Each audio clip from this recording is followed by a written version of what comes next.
Bonjour à tous, bonjour et bienvenue dans la 5e de Couve, le podcast de débat autour du manga. Nous sommes dans la seconde émission de la 6e saison et nous sommes ravis de vous retrouver une fois de plus. D'ailleurs lui c'est la première fois qu'on le retrouve post-confinement. Salut Robin, ça va ? Salut, ça va. T'es prêt à parler de Berserk pendant une heure ? Je suis prêt, je suis fin prêt, je suis très content de vous retrouver en direct de chez moi. Voilà. Et Cette voilà, émission mais pour ma première émission, je suis très content de reprise. Et en plus elle est placée donc sous le signe de Berserk, voilà. Et plus précisément de l'ère des châtiments. Ce nom, ça veut dire un truc par rapport au manga ou c'est juste un nom qui fait stylé ? Bah déjà ouais, c'est un peu classe. Châtiment, c'est la punition divine, tu vois, dans si tu prends le terme étymologique. Mais après ouais, je pense que dans cet arc-là, ça a du sens parce que on est vraiment sur l'arc de la rédemption et de la punition et du fait que chacun va punir les autres, quoi.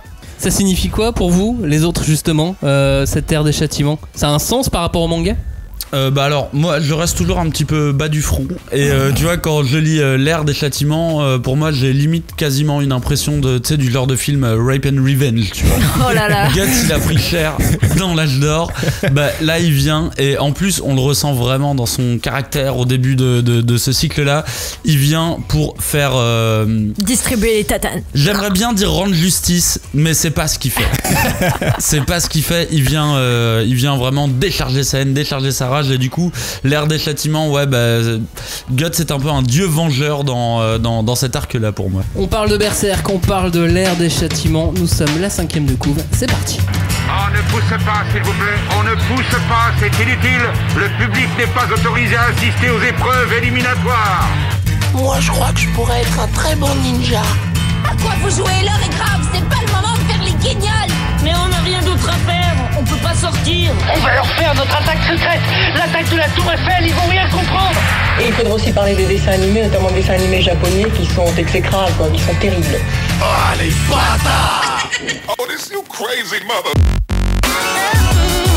Bonjour et re-bienvenue dans la 5e de Couve, l'émission de débat autour du manga. Nous allons ici disséquer, dépecer, charcuter et aimer l'ère des châtiments, cet arc du manga Berserk. Ça sonne bizarre dit comme ça. Ça s'y prête bien. Hein. Ouais, ça s'y prête, ouais. Si contrairement à l'âge d'or, là, il devrait y avoir des débats peut-être un peu moins enflammés potentiellement. Oh oui, on sait jamais. Non, vous avez raison. Faut jamais. Avec donc Romain pour parler de cet arc, nous avons également Julie. Salut Julie. Hello. Et nous avons Cagnard. Salut Cagnard. Bien le bonjour Maximilien. On a donc la même équipe que pour l'émission précédente sur l'âge d'or, parce que c'est une sorte de deuxième partie. On a fait la partie 1, l'âge d'or, la partie 2, l'ère des châtiments. Voilà, on a une certaine continuité, dirons-nous. Clairement. On est dans la cohérence. Hashtag 5DC pour réagir à cette émission. Le groupe Facebook, la 5e de Couve, le groupe de débat autour du manga. Je m'y perds. La 5e de Couve, c'est sur Twitter, c'est sur Instagram. On se retrouve aussi avec le nom Espace Manga sur YouTube. Bref, le hashtag 5DC, on est partout. N'hésitez pas à réagir, n'hésitez pas à nous mettre 5 étoiles évidemment sur toutes les applis podcast. Dans cette émission, nous allons parler de Berserk. Oui. Ah ouais, voilà. Non, Fin de l'émission. Plus précisément, nous allons parler de l'arc l'ère des châtiments qui va du milieu du tome 14 à la fin du tome 21. Je vais être plus précis encore. L'arc l'ère des châtiments est composé de 3 cycles. Je vous fais un petit dessin au tableau. Alors, le premier cycle s'appelle Les Enfants Perdus. Ça va donc du milieu du tome 14 jusqu'au milieu du tome 16. Il vient de dessiner une table. Ensuite, Les Enchaînés. Ça va du milieu du tome 16 au tome 17. Et enfin, le cycle de la naissance va du tome 17 au tome 21. Voilà à peu près comment est composée la structure de l'ère des châtiments. Pendant cette émission, je vais vous poser des questions, chers amis. C'est un quiz. C'est un quiz, c'est ça ? Non, c'est pas un quiz, on va juste parler de Berserk. Nous allons avancer à la fois thématiquement et chronologiquement sur l'ère des châtiments. On parlera religion berserkienne, Béhérit, on parlera peut-être même un tout petit peu cinéma. Classe, non ? Et puis on commence avec donc le cycle des enfants perdus, ou plutôt comment rebondir après l'éclipse, après ce climax de ouf. Cagnard, où est-ce qu'on en est à ce moment-là dans l'histoire ? Est-ce que tu peux nous faire une sorte de résumé de la situation ? Alors, pour faire un bref résumé, l'arc en fait il débute juste après le sabbat, après l'éclipse. Et si on prend ça de manière générale, en fait c'est la fin officielle de la troupe du Faucon. Après avoir perdu leur chef, la troupe survivait, mais en fait elle n'existait déjà plus, et après une dernière tentative, on va dire, de sauver leur chef, la figure de proue de cette troupe, au final elle s'est retrouvée encore plus bas. Donc on arrive à un résultat très simple. Guts a sauvé ce qu'il a pu de Casca, je le dis de cette manière là parce que voilà, c'est ce qu'il a pu, et Rickert, lui par contre il n'a pas assisté au sabbat, mais mine de rien quelque part il l'a quand même un petit peu sauvé, et il se retrouve donc chez Godot, le forgeron. Et au vu de l'état catatonique de Casca, Guts décide de reprendre la route et de la laisser en sécurité chez Godot. En quelque sorte, là c'est le moment où en fait Guts redevient un peu le guerrier solitaire qu'il a été avant de rencontrer la troupe du Faucon. Julie, on a quoi comme thématique ? Alors on a plusieurs thématiques qui vont être vraiment, qui vont traverser un peu comme des flèches tous les cycles que tu as évoqués tout à l'heure. Et notamment celui qui est juste, vraiment qui fait la jonction entre le sabbat et tout l'arc qui va commencer avec les enfants perdus. C'est justement tout ce qui concerne l'enfance, la naissance, l'accouchement, la métamorphose, la réincarnation. Sous toutes ces formes-là. Donc c'est vraiment hyper riche d'un point de vue symbolique. Et bon, évidemment, on est chez Guts, donc tout ce qui est en fond, sonore, fond visuel, c'est la guerre, l'atrocité de la guerre. Et il y a la confrontation entre déjà le thème de tout ce qui peut être lié à l'enfance avec la guerre. Je vous laisse imaginer.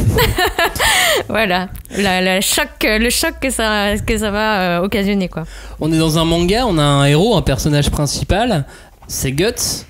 Il a normalement des objectifs, il y a des enjeux dans le manga. C'est quoi ces enjeux, c'est quoi ces objectifs ? Là, on est après le sabbat. Moi, je dirais que ces objectifs, ils se résument en 2 mots, c'est survie et vengeance, en fait. Et quelque part, ces 2 objectifs, ils sont un peu liés, puisqu'en fait, la survie, c'est qu'il a été maudit par la marque des Godens, par Void, le chef des Godens, qui lui a appliqué la marque qui fait qu'il est maintenant maudit, et du coup, il est condamné à être sans arrêt pourchassé par les monstres issus du monde astral. Et paradoxalement, ça le rapproche de son objectif, puisque son objectif, c'est de trouver et se venger de Griffiths, devenu Femto, un des Godens, et du coup, en se rapprochant du monde astral par sa malédiction, il va se rapprocher de son autre objectif, qui est de retrouver Griffiths, quoi. Cagnard, pourquoi tu trépignes ? En fait, c'est ce que je trouve assez marrant quand on... alors là, c'était à la relecture, tu vois, en le relisant, parce que pour moi, c'était évident que ce que vient d'évoquer Robin, c'est effectivement les objectifs de Guts. Mais à la relecture, en fait, c'est assez ironique, marrant, parce qu'il ne le verbalise jamais. À aucun moment, il dit « je veux retrouver Griffiths et je veux le tuer », mais évidemment, en termes de lecteur...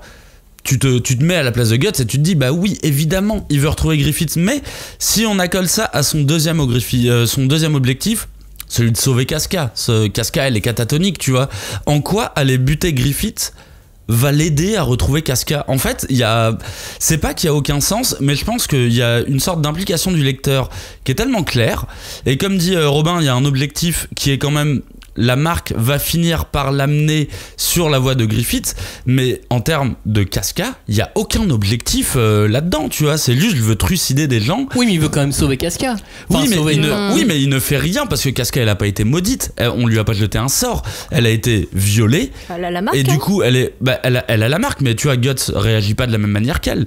Elle a été violée, elle est dans un état catatonique, mais même si tu Griffiths, il n'y a aucune raison que Casca retrouve un état normal. Mais en fait, c'est vachement intéressant ce que tu dis, parce que ça pointe aussi la force qui fait que Berserk est un manga et non pas une œuvre écrite dans un autre support. C'est qu'en fait, c'est une affaire de mise en scène, quoi. C'est qu'en gros, toi, lecteur, tu sais les objectifs de Guts sans qu'il ait nécessairement besoin de les verbaliser. En fait, c'est par la mise en scène et par les images et par les symboles qui lient Casca à Griffiths et tout, que tu comprends les objectifs de Guts sans que le manga ait à te les dire et te les redire. Et c'est la force du truc aussi, quoi. C'est là que c'est assez intéressant, et c'est à ce moment-là que je m'en suis rendu compte. C'est que, alors je suis complètement d'accord d'un point de vue lecteur, et je pense que c'est parce qu'on se transpose pas mal dans la réaction qu'on pourrait avoir à la place de Guts, qu'on comprend évidemment. Ce qui fait, par contre, les autres personnes autour de lui, il ne le verbalise jamais. Il ne dit pas ce qu'il veut faire, tu vois. Même Puck ne sait pas ce qui lui est arrivé pendant le sabbat, et il dit juste il y a eu une nuit, il s'est passé un truc, mais a priori il sait pas.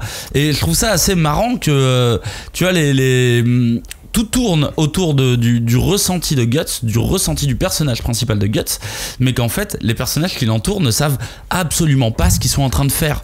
Ils ne savent pas, ils n'ont pas d'objectif. Je veux devenir le meilleur des pirates, je veux tuer un tel. Ils n'en ont pas, ils suivent Guts tout simplement comme une espèce de figure de figure un peu divine, quoi. On le suit, il doit avoir raison quelque part, il doit avoir raison, tu vois. Ouais, c'est pas un shonen non plus, hein.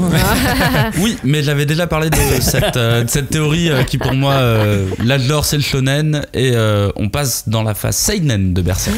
Globalement, comment vous allez définir cette première partie de l'ère des châtiments? Julie, comment tu vas la définir, toi? Moi, j'aime beaucoup cet arc, celui des enfants perdus. C'est vraiment une très bonne transition, parce que voilà, ce qui se passe, c'est que on termine donc l'âge d'or sur une note à la fois mais hyper tragique, dramatique et complètement mais fantastique, parce qu'il y a des monstres à ne plus savoir qu'en faire.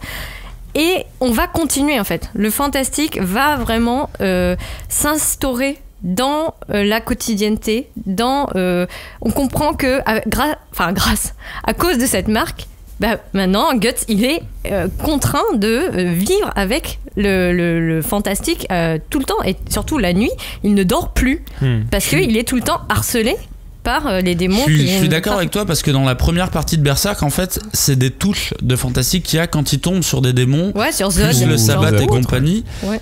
Mais là maintenant, on est complètement dans une phase où le fantastique fait partie du quotidien de Guts, pas du reste des personnages, mais il fait partie du quotidien maintenant. C'est normal, quoi. Et toi, ce cycle des enfants cagnards, tu l'as trouvé comment? Très chiant. très chiant. Et pour être tout à fait honnête, à l'époque, c'est le moment où j'ai arrêté le manga, parce que je l'ai trouvé chiant. Je trouve que ça apportait pas grand chose. Il y avait pas d'histoire hyper dramatique dedans. Enfin, c'est vraiment un arc qui m'a fait décrocher, moi. Et toi, Robin? Je serais un peu de l'avis de Cagnard. En fait, pour moi, c'est un arc un peu léger. Après, léger, ouais, on s'entend, hein, c'est Berserk, c'est léger. Léger comme une épée. Voilà, quoi. Exactement. Mais limite pas très intéressant, quoi. Mais après, moi, je l'analyse comme l'arc qui vient après le sabbat, et du coup, ou l'éclipse, et du coup, il en devient intéressant, quoi. Je me dis peut-être que ma théorie, c'est qu'en gros, peut-être que Miura l'a mis justement là. Il avait peut-être cet arc en tête, et il savait qu'il était peut-être un peu faiblard, et il s'est dit, je l'ai mis là pour une raison, et c'est peut-être pour désamorcer l'aspect déceptif de l'après-sabbat, quoi. Après, peut-être que juste je l'aime pas parce que Puck il est particulièrement mis en avant et que j'aime pas spécialement Puck. Mais... Non, mais c'est vrai que Julie soulignait un truc, c'est que on rentre dans un vrai manga de fantasy avec cet arc. Ouais. Non, c'est ça que tu disais? Oui, parce qu'en plus, il y a Puck, effectivement, et l'arc sur les enfants perdus, c'est donc une rumeur. Donc, Guts est devenu une espèce de chasseur de démons qui vit la nuit, enfin qui survit la nuit, et il est accompagné de Puck, et ils entendent parler d'une vallée où il y a des elfes tueurs, kidnappeurs d'enfants, enfin on sait pas trop. Et donc, il y a le côté léger de l'elfe, ça va être mignon. Enfin, tu vois, t'as vu Puck déjà un petit peu. Et en fait, c'est pas du tout mignon. Enfin, c'est des espèces de frelons qui dézinguent tout ce qu'ils voient. Et c'est ce qui est intéressant aussi, c'est que il y a cette quotidienneté, quoi. Parce qu'on voit aussi les gens du peuple. Parce que les 3-4 premiers volumes qui faisaient office d'introduction, finalement, c'était aussi pour montrer la noirceur de l'univers dans lequel il évoluait. Mais on s'attachait pas aux gens. Et là, on s'attache à des villageois, on voit comment ils vivent, qu'est-ce qui s'est passé. Pas tous, hein. Et on sait pas combien de temps ils vont vivre. Aussi. Et il y a aussi les conséquences de la guerre sur ces gens-là. Ouais, parce ça, que par lui, contre, il était mercenaire. d'accord que c'était intéressant. Et il l'avait jamais été voir comment vivaient ces gens-là. Mais ça, limite, ce sera encore plus, on en parlera après, mais ce sera encore plus développé dans le cycle suivant, quoi. Ouais, alors parlons donc de cet après-éclipse. Parce qu'on dit souvent que l'âge d'or, le sabbat, l'éclipse, c'est le climax du manga, le climax de Berserk, et que une fois passé l'âge d'or, c'est beaucoup moins intéressant. Clairement, l'éclipse c'est le climax ultime, c'est le Rise and Fall. Mais sauf qu'il est au tome 13, quoi. Ouais, voilà, mais du coup c'est vraiment comme l'a évoqué Julie tout à l'heure, c'est le moment où tu t'es pris toute la substance Berserk, la fantasy à travers la gueule, avec les visions, les créatures, les monstres, le fait que t'as vu Guts qui a vécu des choses horribles, qui a un peu découvert le bonheur grâce à Casca et Griffith, et en fait après ça retombe complètement complètement. Enfin, vraiment, en fait, tu te prends tout ça à travers la tronche et c'est super dur de s'en remettre, je pense. Et d'ailleurs, Miura le dit lui-même dans plein d'interviews, c'est qu'il y a plein de lecteurs, un peu comme Cagnard, qui ont un peu décroché après ça, quoi, parce que c'est comment tu rebondis après un truc pareil. Et c'est en ça, comme je disais tout à l'heure, que ce petit arc de l'ère des enfants perdu, il est intéressant aussi, quoi. Julie, c'est moins intéressant après les moi je trouve pas, mais bon, parce que je pense que il y a le côté, effectivement, c'est trop intense, l'éclipse, l'occultation, et t'as besoin de te raccrocher à une histoire. Et là, t'es dans une histoire. T'es dans le conte de qu'est-ce qui se passe dans la fameuse vallée, etc. Et pour moi, c'est un point pivot. Vraiment, parce que contrairement au tout début, donc les fameux tomes 1 à 3, bah là, maintenant, tu sais qui est Guts. Tu sais ce qu'il a vécu. Tu comprends. Et comme tu disais tout à l'heure, Cagnard, tu vois quels sont ses objectifs cachés. Ou en tout cas, qu'est-ce qui l'anime au jour le jour. Et tu peux pas... tu peux pas ne pas être de son côté. Donc toi, tu vas l'accompagner en tant que lecteur maintenant à travers le manga, quoi. Donc c'est la porte d'entrée, finalement.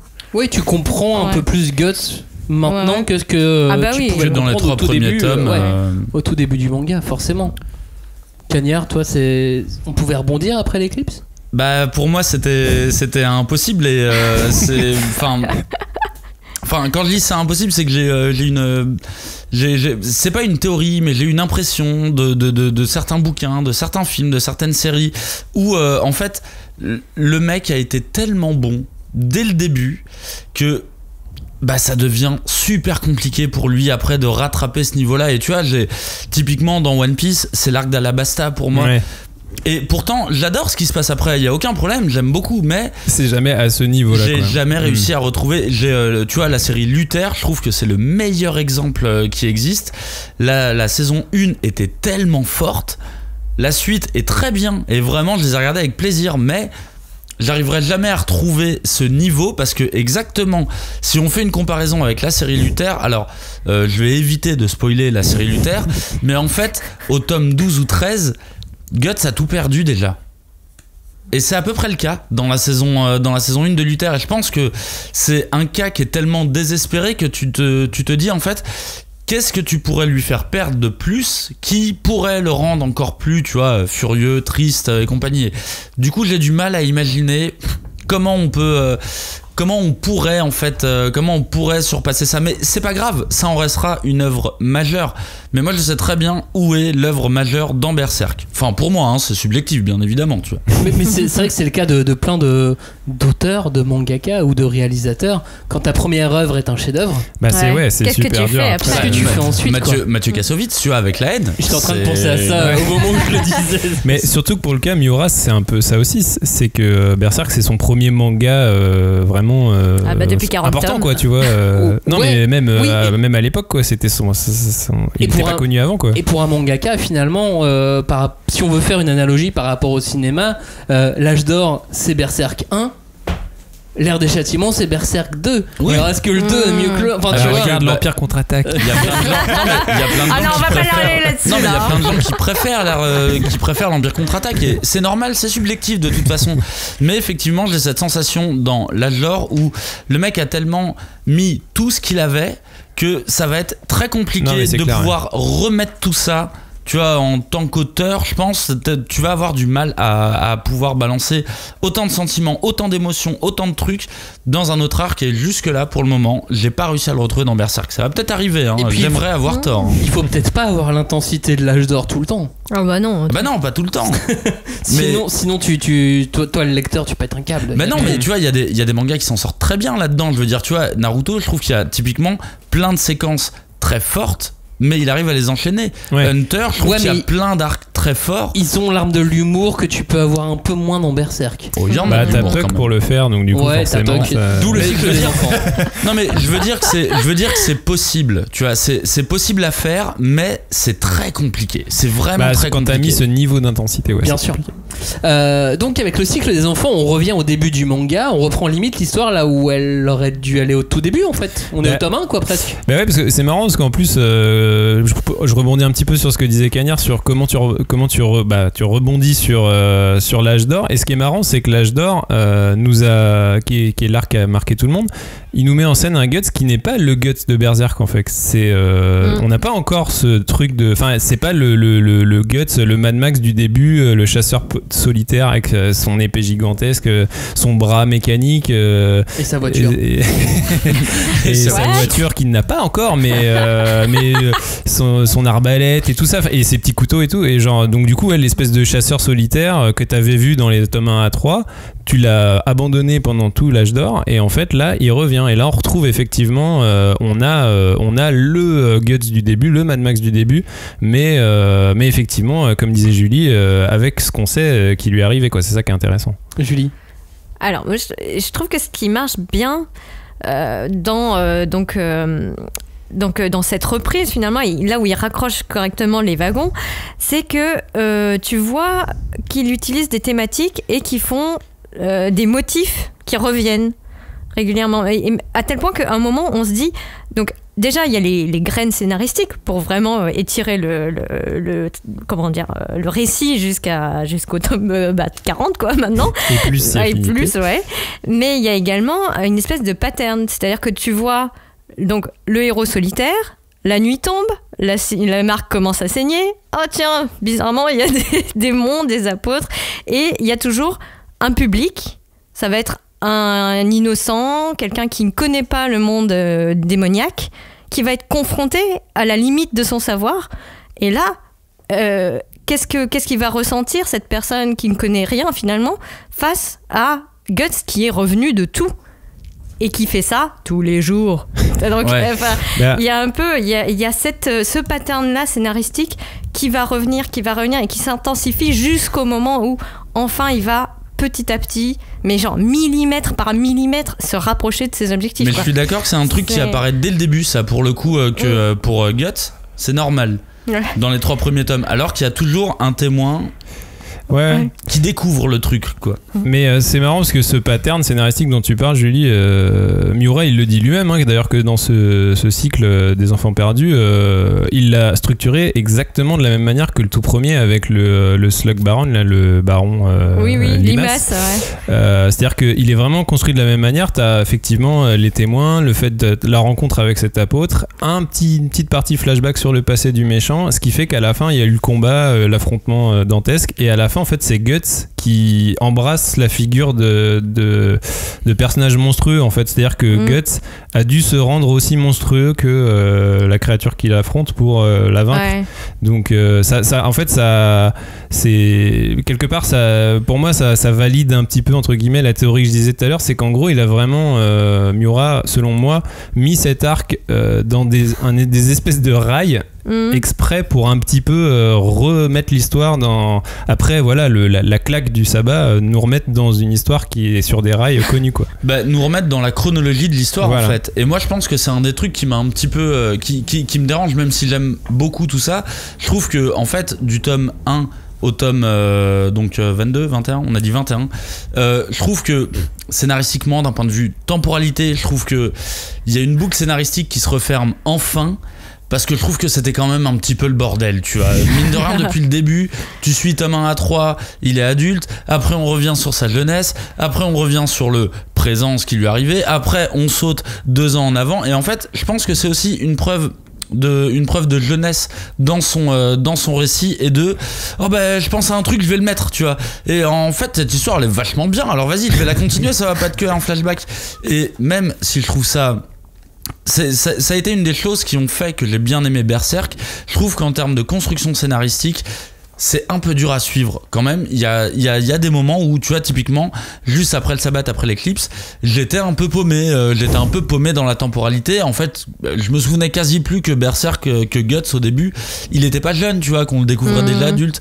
Et d'ailleurs, ça se remarque d'une manière très simple, c'est qu'il retente plus de trucs scénaristiques comme ça derrière. Après, il suit une chronologie simple, tu vois.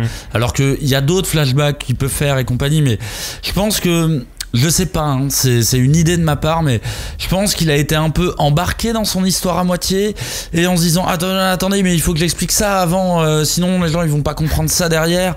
Et je trouve qu'il retombe sur ses pieds, hein, y a aucun problème. Oui, mais là ça sent le petit coup de fouet éditorial. Ouais. Clac. Ça sent, tu vois, quand Robin dit on l'a éditorial. Ouais, quand on l'a remis sur des rails, bah je pense que ouais, ça ressemble un peu à un truc genre OK, là t'es allé un peu dans tous les sens et tout. Tu te souviens de ton tome 1 ? Qu'est-ce qui se passait dans ton tome 1 ? Est-ce que ça serait pas le moment d'y revenir, tu vois ? Et il y a un effort d'accessibilité qui est fait aussi à partir de là sur l'ensemble de la série pour essayer d'arrêter de perdre son lecteur en fait. De raccrocher les wagons, tu vois, et c'est pour ça autant j'adore toute cette partie là, mais j'essaye de prendre un peu de recul et je me dis putain ouais, c'est un peu le bordel quand même d'un point de vue. En plus il donne pas 15 000 indications sur la temporalité, oui. C'est un peu à toi de déterminer. Et puis là nous on le traite comme si ça a été relu là d'affilée en quelques semaines. Lui, il a mis des années à tout faire. Ah bah oui, mais lui, dans sa tête, c'était sûr. Lui, il savait très bien où il allait. C'est incroyable. Bref, en tout cas, avant d'avancer dans l'émission, reparlons un instant des deux personnages. Enfin, seulement deux personnages. On va parler de Guts et on va parler de Puck. Puck, qui est le personnage préféré de Robin. Guts, le personnage préféré de Cagnard. Cagnard, est-ce que tu peux nous faire une sorte de profilage de ces deux personnages ? Bah, je peux essayer, mais vu que le récit est pas terminé, et moi j'ai bon espoir que la personnalité de Guts va évoluer encore avec les prochains tomes, on va essayer de dresser un portrait un petit peu rapide de Guts. Alors, en quelques mots, pour moi, je pense que ce qui décrit le mieux Guts à travers la série, c'est la solitude. Et c'est un état qu'on ressent beaucoup dans la série et à différentes époques. On commence avec un guerrier taciturne dans les premiers tomes. Il est froid, il exprime pas ses sentiments. Et en fait, finalement, on fait un flashback, on comprend pourquoi il est taciturne. Effectivement, il a été victime de viol et compagnie, c'est devenu un enfant soldat, un pur enfant soldat. Donc, on retrouve ce comportement de « je n'attends rien de personne ». Et c'est moi qui avance. Ça commence à se découper un petit peu avec la troupe du Faucon où il se découvre. Et à ce moment-là, il découvre l'amour. Pas seulement l'amour avec Casca, il découvre l'amour aussi avec Griffiths, mine de rien, tu vois, l'amour fraternel.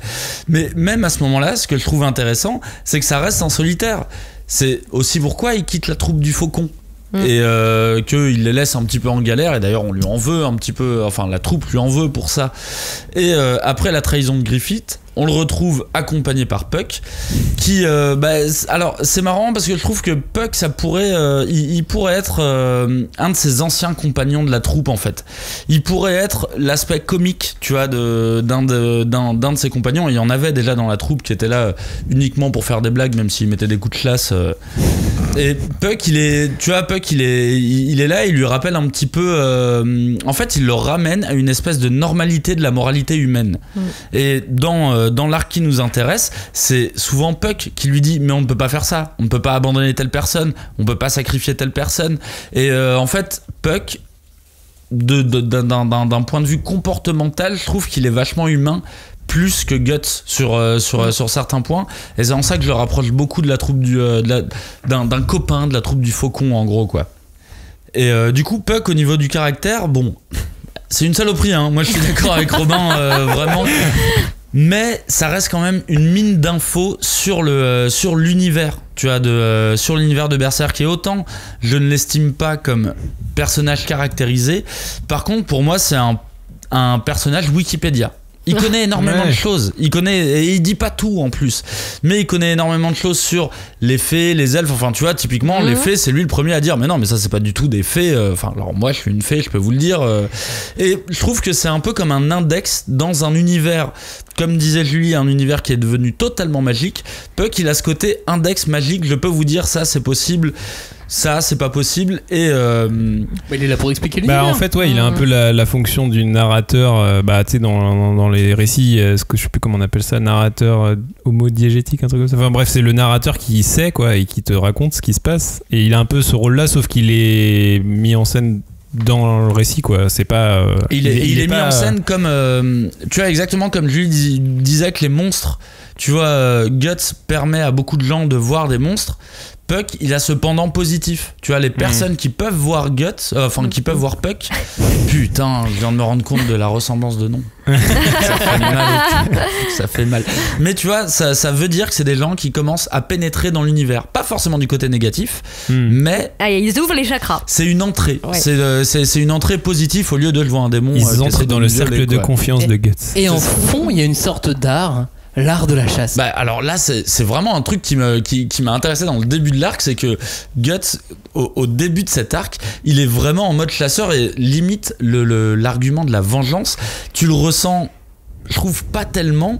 Tu sens qu'il y a une soif de vengeance à assouvir et en fait, il est plus là pour la quantité que pour la qualité, tu vois. Il veut vraiment broyer du monstre à tout va.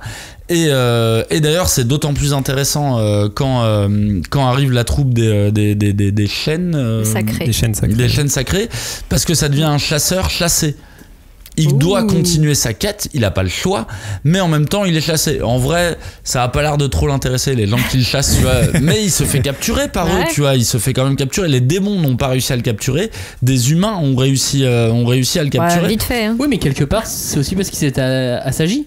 Ouais. Et c'est encore un truc que je trouve très propre au seinen, c'est que là mine de rien en relisant cet arc il m'a fait penser à certains persos comme Musashi dans Vagabond, et il me fait penser aux héros de Vinland qui sont à la base deux personnes qui sont vraiment deux guerriers, de purs guerriers, et derrière c'est plus on avance dans le récit et plus c'est des persos qui commencent à être conscients du mal qu'ils ont pu faire juste en quête de vengeance et qui commence à être sage. Et typiquement Guts, je commence à le trouver un petit peu drôle dans cet arc. Il est drôle parce que alors c'est à cause de Puck qu'il est drôle, c'est vraiment à cause de lui. C'est pas Puck qui est drôle, mais les réactions que Guts a quand Puck lui parle, ça commence à faire vieux sage, comme Miyamoto Musashi dans Vagabond et comme dans Vinland Saga, où tu commences à leur trouver des côtés humains en fait. Et c'est des mecs qui sont revenus de la bataille, qui ont toujours quelque chose à prouver, qui ont toujours une quête. Ça a pas bougé ça, mais qui se sont un peu assagis à ce niveau-là. Je sens que Julie veut réagir. Pour moi, c'est vraiment l'arc des châtiments. C'est l'arc où Guts devient le héros.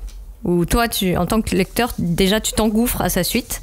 Et comme les autres personnages finalement, Farnèse, tout ça, ils vont, mais même Puck, le premier à suivre et à suivre Guts, c'est Puck. Et c'est là où il devient le héros avec un grand H, parce que il est du côté des faibles, des enfants et des femmes. Parce que ça pourrait être le sous-titre de l'arc des châtiments. Les femmes et les enfants d'abord.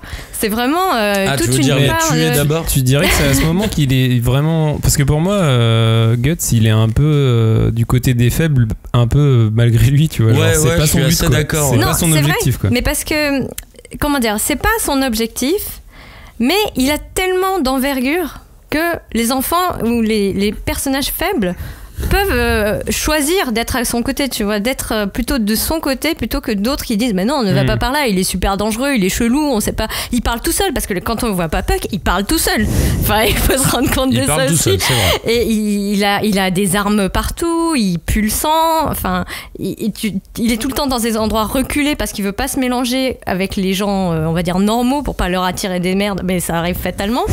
Et il y a ce côté aussi vraiment de tout à l'heure tu disais Puck, il apporte une touche légère, effectivement, parce que c'est le seul qui fait reculer la bête, parce que tu te rends compte que Puck Guts, tu vois, on fait la même erreur, mais Guts il est plus seul maintenant il a une bête dans son cœur qui le suit partout et qui arrête pas de lui dire mais tue des gens, c'est trop bien, tu vas voir, ça va te faire du bien, etc., qui apparaît dès la fin du tome 16 et qui ne s'efface que devant Puck, parce que Puck il arrive et il dit des blagues et ça fait rire Guts, quoi.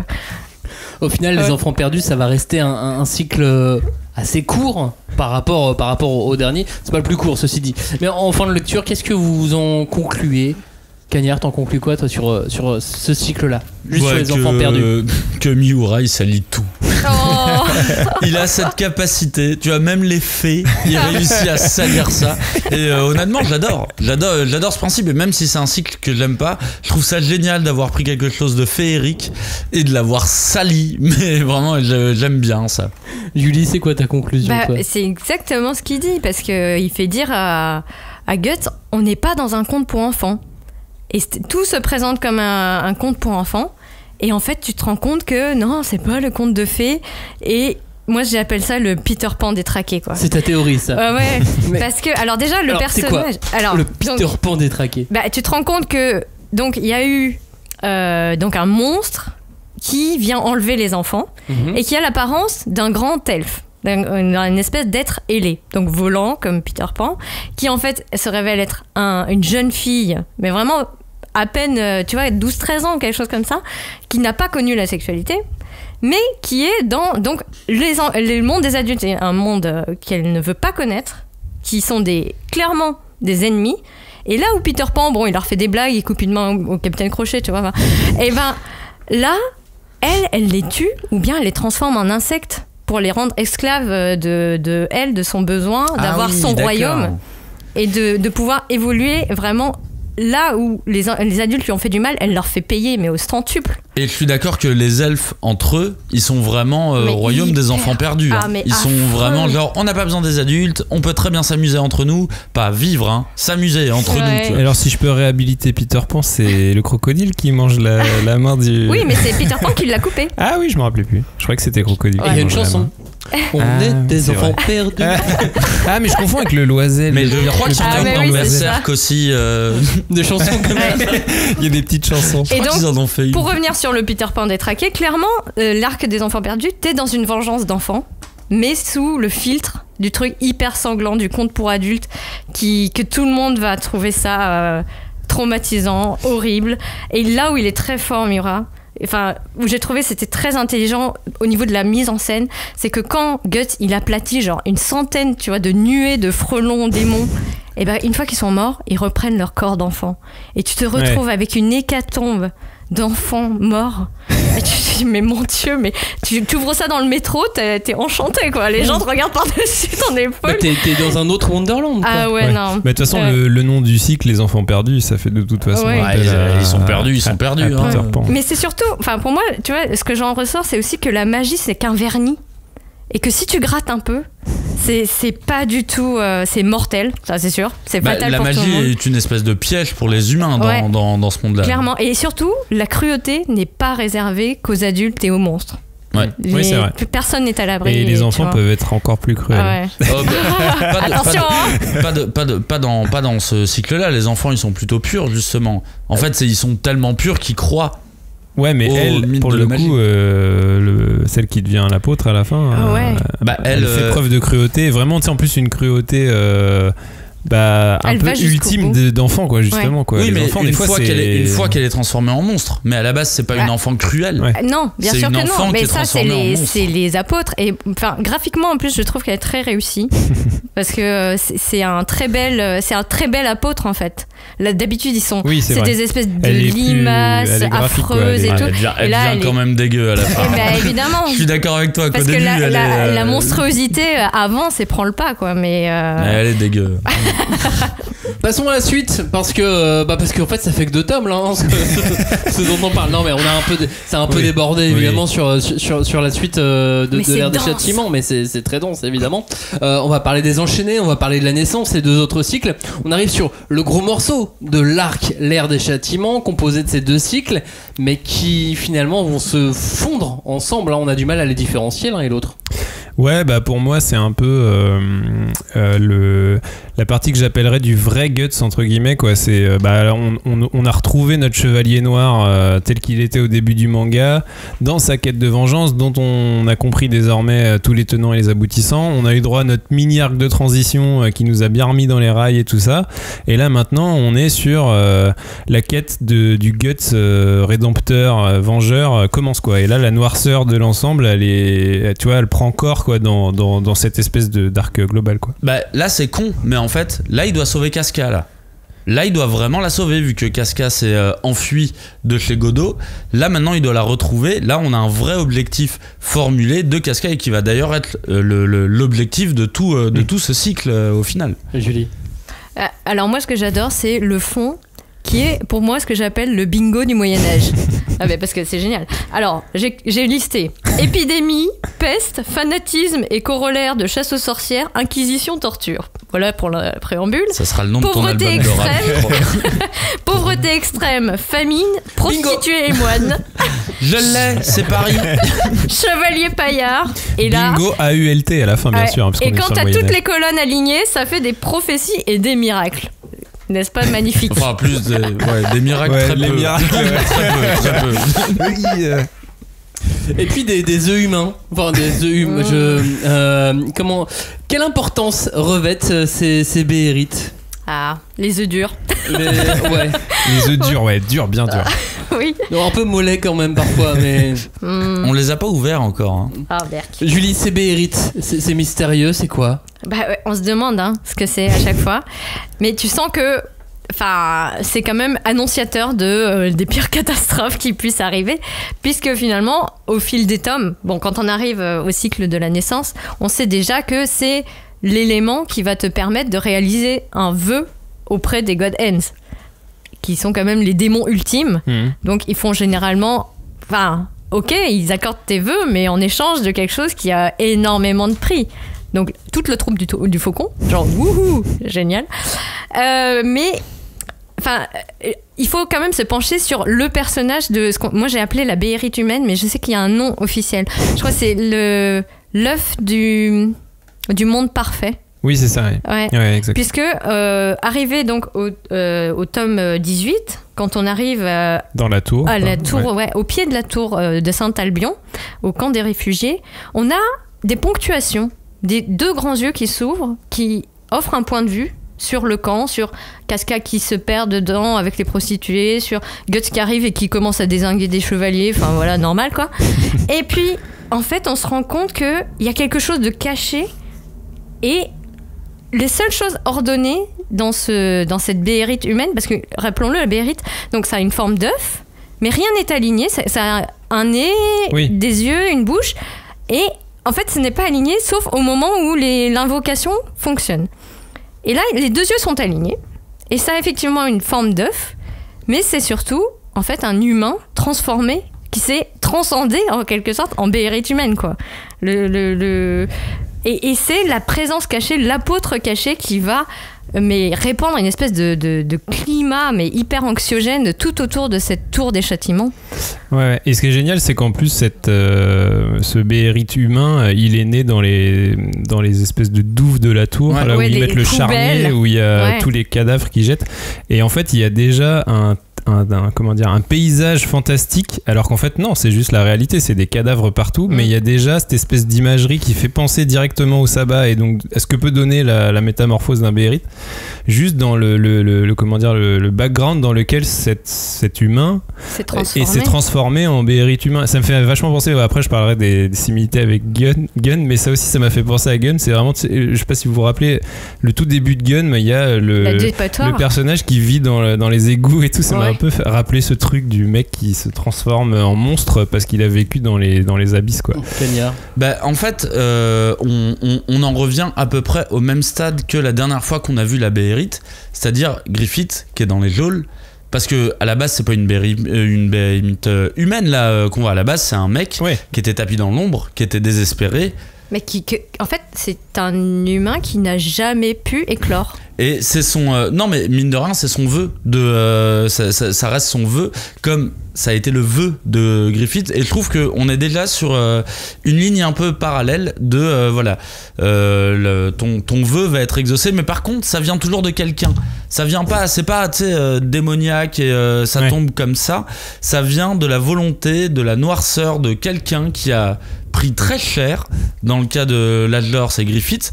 Et là, c'est ce mec d'ailleurs dont on ne connaît pas le nom, j'ai l'impression. Il a pas de nom. Je me souviens pas. Il a pas de nom, mais en tout cas, c'est la rancœur qu'il a qui forme au final cette béhémite humaine. Mais je trouve ça intéressant parce que on commence déjà à marcher sur les mais attends, la dernière fois que j'ai vu une béhérite, c'était pas déjà un peu le bordel? Et ça te donne une indication, et comme tu dis, c'est un regard tapis dans l'ombre, ce qui était exactement le cas avec Griffith dans sa geôle. C'était un regard tapis dans l'ombre. Il était derrière son casque qui commençait à le titiller, tu vois, genre tu trouves ça juste ce qui se passe? Vraiment, tu trouves ça juste? Mais vous savez, globalement, on a demandé aux auditeurs avant d'enregistrer l'émission s'ils avaient des envies de choses au sujet de l'ère des châtiments dont il faudrait parler, qui les intéresseraient ou qui les intriguent. 80% des messages c'était l'œuf crado, l'embryon dégueu, c'était tout autour de toute cette partie-là autour du béhérite. Parce que même de base la béhérite ça intrigue parce qu'en fait c'est un artefact qui fait appel à tu vois, c'est une forme quoi, c'est une forme d'œuf. En plus, comme disait Julie, il y a cette espèce de visage déconstruit, et donc l'œuf, c'est la naissance d'un monde, et qui du coup, avec les parties du corps détraquées dessus, ça fait appel à la naissance d'un monde détraqué. Et en fait, avec ce que tu sais depuis l'âge d'or, tu sais que c'est devenu un MacGuffin, tu sais, dans les récits. C'est tu vois un objet ou alors c'est un objectif, tu vois, mais c'est un objet, tu sais que tu le vois arriver. Tu sais que quand tu vois une béhérite, ça va partir en couille à un moment donné, quoi. Julie, c'est devenu un truc hyper efficace, quoi. À propos de cet embryon dégueu, de ce fœtus crado. Alors, c'est deux. En fait, à chaque fois, la béhérite agit comme une espèce de clé pour un portail. Ça, c'est ce qu'on nous apprend. C'est notamment Papy Squelette qui adore les œufs durs, puisqu'il les avale comme ça, il les gobe dès qu'ils en trouvent. C'est faux. On ne l'a pas vu prendre un seul brunch. Non, mais c'est un pépé, tu sais, il prend ça au bar avec un peu de sel, quoi, tu vois, un petit œuf dur. Les coquilles sous le comptoir. Mais il y a cette idée qu'il faut que les planètes s'alignent, quoi. Et là, l'enchaînement ultime, c'est que non seulement on a cette béhérite humaine qui est un concentré de négativité humaine, de noirceur, de colère, de rejet, de tout ce qu'on peut. Oui, mais encore une fois, c'est pas une béhérite humaine à la base. Elle est pas humaine. C'est un humain qui. L'œuf a été déposé là. Il a été déposé. Il y avait un humain qui était pas loin, mais c'est pas une béhérite humaine. Oui, mais il est tellement convaincu de n'être même pas un humain que finalement il a pris l'apparence d'une béhérite. Oui, plutôt que d'accéder à une autre forme puissante, il a décidé de se fondre avec le béhérite. Et surtout, il a donc, comment dire, comme dans une tragédie, quoi. Tu sais que il croise le chemin un embryon démoniaque, un être dont on sait pas trop, mais qui apparaît régulièrement, donc la nuit, et qui apparaît quand Casca est en danger. Parce que on se rend compte, c'est dit juste avant l'arc des enfants perdus, que elle attendait un enfant et que cet enfant a été également victime du sabbat avant même d'être né, avant même d'être vraiment formé. Et le fait que les deux êtres, donc l'humain qui n'a jamais pu s'accomplir et qui attendait sous forme d'œuf d'éclore, et ce bébé qui n'a jamais pu devenir un bébé, c'est fait un résultat explosif, sachant que derrière il y a un mec qui est là genre moi j'aimerais bien me réincarner et j'aimerais bien apporter une solution géniale pour tout le monde, même si je suis un salaud, mais bon voilà. Et c'est pour ça que la mise en scène est super est incroyable, et ça donne vraiment une portée épique et tragique parce que tout est amplifié. Avec 16-17 tomes de passer à ce stade du manga, est-ce que vous trouvez pas que le trait de Miura, que la mise en scène a évolué pour changer totalement de sujet? Moi clairement, c'est vrai qu'on a pas mal parlé des thématiques. Il y a aussi le dessin, on parle d'un manga quand même. Et c'est vrai que je trouve que graphiquement, le vrai Guts dont je parlais un peu plus tôt, je trouve que là, le Guts, le Chevalier Noir, il s'affirme, tu vois, genre vraiment celui des tomes 1 à 3, on avait pu le trouver. Je me rappelle que moi, dans l'émission précédente qu'on avait enregistrée, je disais que j'avais pas accroché au dessin, tu vois. Au début, je trouvais qu'il était un peu rigide et tout. Et là, je trouve que vraiment, on a Miura qui a commencé à choper un trait qui est, tu vois, qui est maîtrisé, qui est moins anguleux, qui est plus souple et tout. Et tout en restant aussi noir, hein, ça, y a pas de souci là-dessus. Mais et je trouve qu'il a surtout aussi vachement évolué dans la mise en scène de ses combats, quoi. Là, on a souvent des séquences d'action et de combat qui sont vachement plus découpées, si je peux me permettre. Ouais, tu vois mouvement, tu vois coup genre, après coup. Tu vois, dans les arcs précédents, souvent c'est une grande scène épique où il défonce. Alors c'est toujours le cas, il y en a toujours des scènes comme ça où en un mouvement il déchiquette 25 personnes. Et là, des fois, t'as vraiment des enchaînements de double page qui montrent qu'il y a son swing d'épée, tu vois, qui avance, quoi. Et il fait des enchaînements, genre tac, tac. Et c'est vraiment un truc, un espèce de pour moi de kiff de dessinateur, parce que c'est pas spécialement utile pour la narration de savoir que le mouvement, tu vois, mais quelque part ça lui donne vachement plus d'amplitude, vachement plus de puissance et aussi de la prestance. Et puis surtout une vision, enfin je veux dire une représentation artistique de cette violence et de ce combat qui ne peut exister qu'en manga, tu vois. Ces genres de choses, c'est que la grammaire manga qui te permet de produire ça, quoi. Et je trouve que moi après c'est comme j'en parle un petit peu tout à l'heure, je trouve qu'il y a des fois il a un côté très Kishiro dans certaines scènes d'action. Alors je sais, il me semble que les deux auteurs se connaissent et qu'ils s'apprécient et tout ça, mais je me demande si des fois il n'y a pas des influences mutuelles et tout, et même dans certains, ou même inconscientes. Voilà, peut-être ça se trouve inconsciente, mais même dans certaines représentations graphiques, moi je trouve que par exemple l'affrontement avec la fée dans le cycle dont on parlait précédemment, ça me faisait un peu penser à Gali contre Zapan quand il se transforme en berserk et qu'il s'envole et qu'après il s'effondre et tout. Enfin, c'est peut-être moi qui fantasme, hein, j'en sais rien, mais voilà, ça m'avait fait penser à ça. Et puis même tout bêtement dans ce cycle-là, il y a le personnage de Mosguz, l'inquisiteur, me fait un peu penser au personnage de Mbadi dans Gun, qui est l'espèce de dans Gun Last Order, pardon, qui est le mec qui fait du yoga là, qui bouffe des embryons de bébé là. Et qui a cette espèce de figure monolithique de puissance sage, et qui en même temps des fois peut complètement vriller. Et je sais pas, je trouvais que je suis d'accord, dans les ruptures et dans le design, alors il est pas aussi carré que Mosguz, mais il y avait un truc, il y a un côté très géométrique, monolithique, quoi. Voilà, et un peu exactement géométrique dans la forme, quoi. Il est rectangulaire. Les deux, mine de rien, ont des visages très rectangulaires, et c'est géométrique là-dedans. C'est bête, mais il y a l'arrivée de l'épée aussi. Bah moi je suis persuadé que, tu vois, mine de rien, l'arrivée du pourfendeur de dragon, je crois qu'on l'appelle comme ça, mine de rien, elle change la donne dans la mise en scène du bouquin, parce que déjà honnêtement je connais pas des masses de mangas où l'auteur a décidé de donner une épée aussi balèze à son perso, parce que environ vraiment 67 fois la taille du personnage. Bah non, mais t'imagines en termes de dessinateur comment tu places ça dans tes cases, tu fais comment? Là très clairement dans Berserk, l'épée elle est trop grosse, elle est beaucoup trop grosse pour les cases. Et je trouve que ça, pense aux assistants. Bah oui, non mais je trouve qu'il assistant épée, assistant coin droit de l'épée, assistant coin gauche.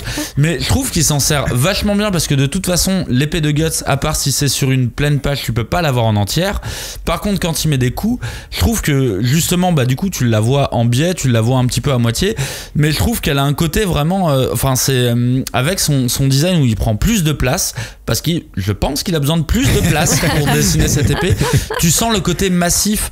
C'est pas une épée qui tranche, c'est une épée qui écrase. Tu vois, vraiment, qui détruit, quoi. C'est qui vraiment détruit. c'est et je trouve que tu le ressens d'autant plus dans l'impact des combats. Tu sens la lourdeur des coups que Guts même donne, l'énergie cinétique, quoi. Je sais que c'est un de ses tics, c'est que quand Guts il découpe un mec en deux, ça vrille. il y a le torse du mec vrille. Et ça, c'est un truc que Miura a dit. Il a dit c'est un truc que je kiffe, c'est vraiment montrer que, ça montre qu'il y a du mouvement. Au moment où je coupe, forcément il y a un effet. C'est dans cet arc là où tu vois vraiment qu'il apprend à bouger aussi, parce qu'avant il était un peu coincé, il était engoncé dans son épée, tu sais, ça faisait genre quick, et là tu vois le mouvement, tu vois la vague de en même temps le d'énergie. moment où il récupère son épée, il est complètement j'ai une vraie théorie, tu vois, le manga commençant à marcher vraiment bien au Japon, Miura s'est dit comment je peux faire chier les cosplayers. C'est une théorie qui grosse épée. Et là, l'arrivée du pourfendeur de dragon. Mais effectivement, tu vois, moi typiquement, je trouve que parfois, personnellement, les dessins sont un peu fouillis dans Berserk. J'ai un peu du mal à déterminer où est l'ennemi, où se place Guts par rapport à l'ennemi et compagnie. Par contre, s'il y a un truc que je peux retrouver à chaque fois, et je pense que c'est à travers l'épée, c'est la rage et la furie de Guts. Je la ressens à travers les cases, parce que son épée, tu te la manges vraiment en pleine gueule, quoi. Tu la prends vraiment en pleine gueule, comme si c'était comme si c'était un cinéma en 3D. Et je trouve que ça, c'est vraiment c'est cool, parce que quand il met un coup, tu le ressens, quoi. Il y a cette épée qui t'a interpellé, mais alors il y a un autre truc qui t'a interpellé, Cagnard, sur la fin de cet arc. C'est la façon, en fait, c'est comment il se finit. Ouais, la façon dont ça se termine, parce que on est quand même, on est quand même sur, on finit par le comprendre, parce que c'est clairement pas exprimé dès le début que Griffith va revenir à la vie, tu vois. À aucun moment d'ailleurs c'est évoqué. Enfin, si, c'est peut-être évoqué quand même à un moment, mais bref. Griffith revient à la vie. Il y a, je pense, la double page que je préfère du manga, où tu vois vraiment Guts qui regarde Griffith, et c'est une double page, elle est vraiment magnifique. Guts a l'air tellement humain, t'as l'impression de pouvoir le croiser dans la rue, quoi. Et Guts se barre. Griffith se barre à dos de démons, tu vois, de démons. Guts, il embarque Casca sur un cheval et il dit allez, on fonce. Après switch sur les prostituées qui disent la vie continue, allez, on va aller dans le prochain village. Switch prostituée, et t'es là, ok, d'accord, ça se termine. Et je trouve ça hyper paradoxal, parce qu'au final tu vois, le sabbat, je trouve que la fin du sabbat, elle est longue, tu vois, une fois qu'il y a eu le viol de Casca et compagnie. Après, mine de rien, il va voir Papy Squelette. Après, tu vois, enfin, il arrive chez Godot. Et là, c'est hyper abrupt. C'est genre, bon ben voilà, Griffith est revenu. Allez, prochain cycle, on avance. Et je comprends pas, il s'est passé plein de trucs quand même. Ouais, mais vous avez des idées, Julie, Robin ? Pourquoi cette conclusion ? Parce que pour moi, je pense qu'il y a une. Ça y est, l'offrande est finie. C'est-à-dire l'œuf humain, la béérite humaine a offert le monde qui l'entourait et qui était tellement affreux qu'elle pouvait plus le supporter au God End. Et du coup, il y a une espèce d'apaisement, quoi. Et tu peux pas. Tu dis bon ça y est, le bordel est fini. On va. Regardez, l'aube se lève, c'est un jour nouveau. Enfin, il y a une espèce de. Enfin, je comprends qu'on trouve ça abrupt, mais tu comprends que c'est que le début, encore une fois. Oui, non, mais c'est d'autant plus contradictoire, dans le sens où quand le sabbat se termine, on sait que l'âge sombre arrive. Ils font tous ce rêve et compagnie, du faucon de lumière qui va revenir et tout. Là, techniquement, le faucon de lumière est revenu et ils l'ont un petit peu tous cru. Et c'est leur hop.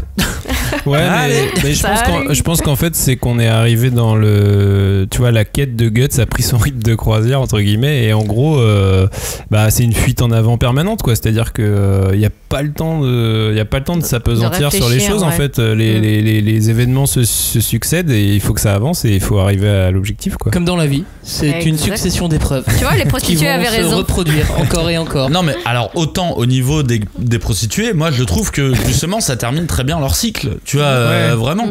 Mais au niveau de Guts, c'est genre. Et il se dirigea donc vers les troupes armées, Casca au bras. Tu vois, t'es là, mais qu'est-ce que tu fais ? Attends.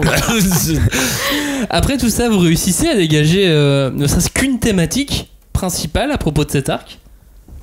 Alors moi il y a une thématique que j'ai ressentie justement beaucoup plus que dans le. Et d'ailleurs j'avais posé cette question dans la première émission, c'est-à-dire les démons sont omniprésents dans Berserk. Qu'en est-il des dieux, des anges, tu vois, du côté positif. Et je trouve qu'elle se dégage vraiment bien. Et je trouve que c'est assez nihiliste comme réflexion, c'est-à-dire que même parti d'un sentiment et d'une foi très pure, très positive à la base, finalement tu peux arriver quand même à un stade de réflexion de démon, tu vois, et je trouve ça encore plus nihiliste. Robin. C'est surtout que le Mosgus, le personnage dont je parlais tout à l'heure, qui est un des personnages centraux de cet arc, c'est un inquisiteur qui se dit représentant de la foi, de Dieu, de la lumière et tout, et qui en fait est un apôtre du mal au final et qui est le principal antagoniste. Donc c'est, je pense qu'en termes de message sur la religion et Dieu, c'est assez clair, quoi. Julie. Alors moi, cet arc, la suite, c'est une fissure qui va s'élargissant, mais comment dire, cette fois elle est vraiment dans le monde physique, dans le monde palpable, et donc il y a cette idée dès les enfants perdus qu'il y a les crédules, notamment les adultes, qui acceptent ce qu'on leur montre en leur disant ça c'est la réalité, ça c'est Dieu. Et les gens qui savent, des fois complètement à leurs dépens, comme Guts et Casca par exemple, qui perdent tout en découvrant la vérité du Oui, Guts à la monde. base il avait rien demandé. Ouais. Et il y a aussi les enfants qui ont une espèce d'instinct, tu vois, où les gens un peu plus, comment dire, purs comme tu dis, mais qui veulent pas sauver leurs fesses ou qui veulent pas comment dire, se soumettre à quelque chose, tu vois. Il y a cette idée aussi que là qui est vraiment forte, que Guts c'est l'homme libre qui dit si tu vois Dieu tu lui diras qu'il arrête un peu et qu'il me lâche la grappe, quoi. Mais ouais, et qu'il vienne me voir. Ouais. Je l'attends, moi. Non, c'est surtout toi tu vas aller le voir parce que t'as très envie d'aller le voir, mais moi j'ai pas envie de le rencontrer, alors tu me laisses, quoi.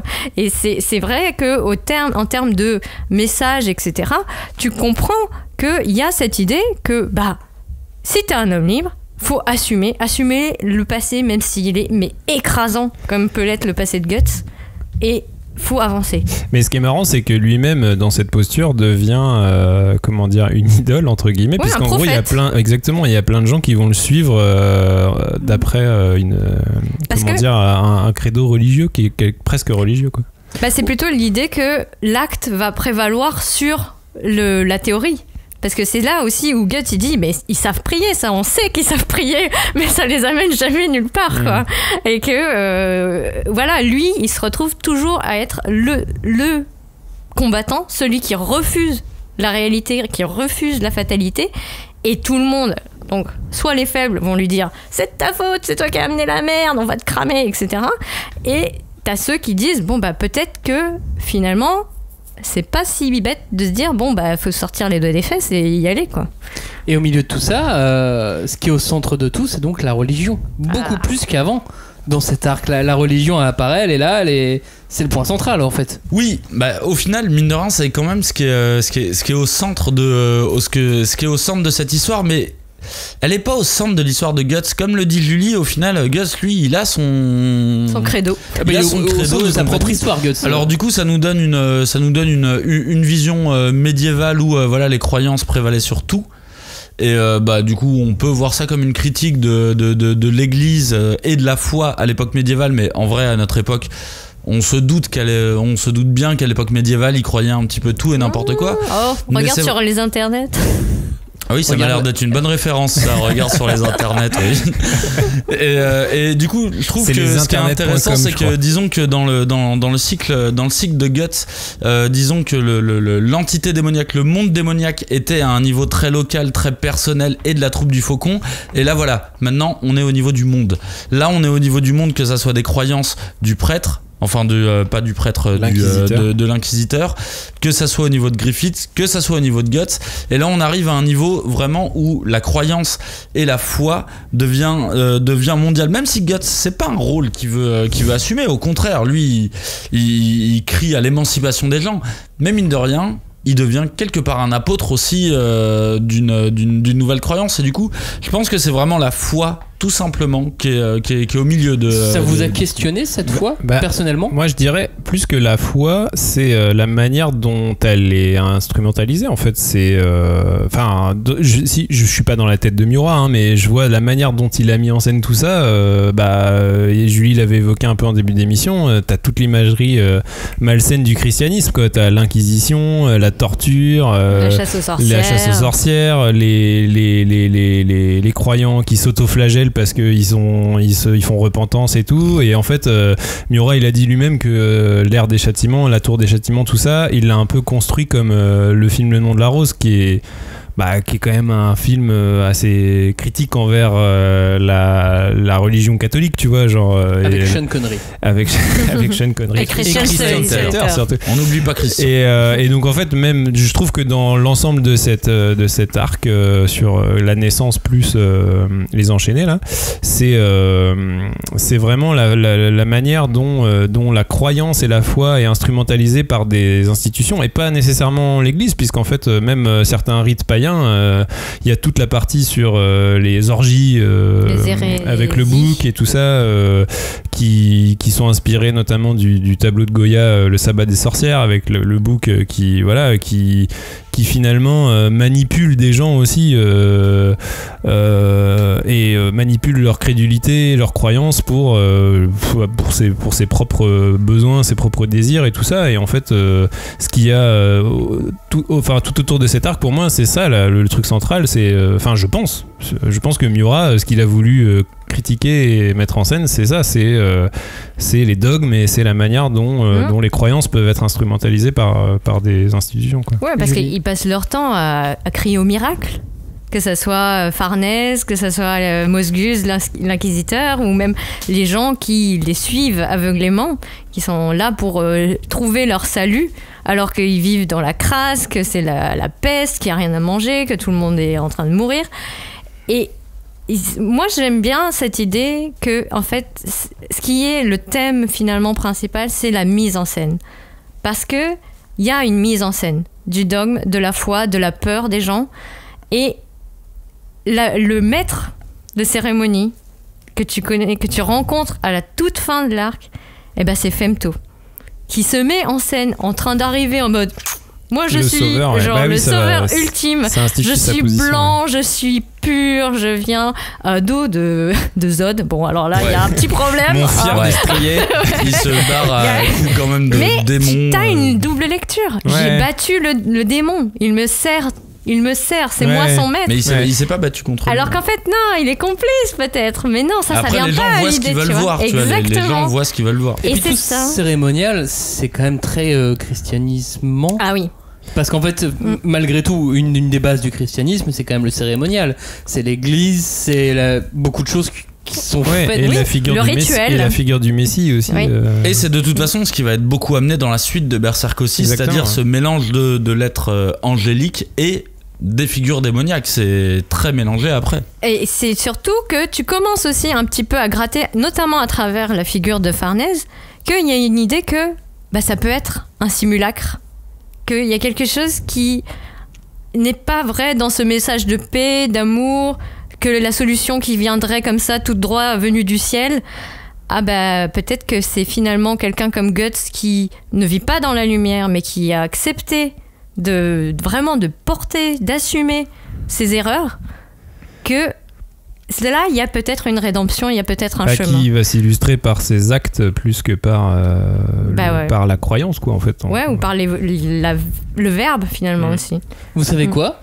Il a fallu attendre 1 heure et quelques minutes pour que le nom de Farnèse soit enfin prononcé dans cette émission. Oui, c'est vrai que c'est un personnage important. Mais non, mais c'est vrai. Qu'est-ce qu'on pense de tous ces nouveaux personnages ? Qu'est-ce qu'on pense de Farnèse ? Qu'est-ce qu'on pense de tous ces nouveaux personnages ? Moi j'aime beaucoup Farnèse. Je sais qu'en fait c'est génial parce que c'est là où tu prends aussi conscience du talent de Miura, parce que elle est pas populaire. Elle est la chef de la troupe des chaînes sacrées. C'est une espèce de troupe d'élite, aristocratique. Il n'y a pas de chevaliers, il n'y a pas de combattants. Ils sont là pour, encore une fois, le décorum. Mais elle est détestée par les gens qu'elle est censée diriger. Ah non. Ah bien sûr.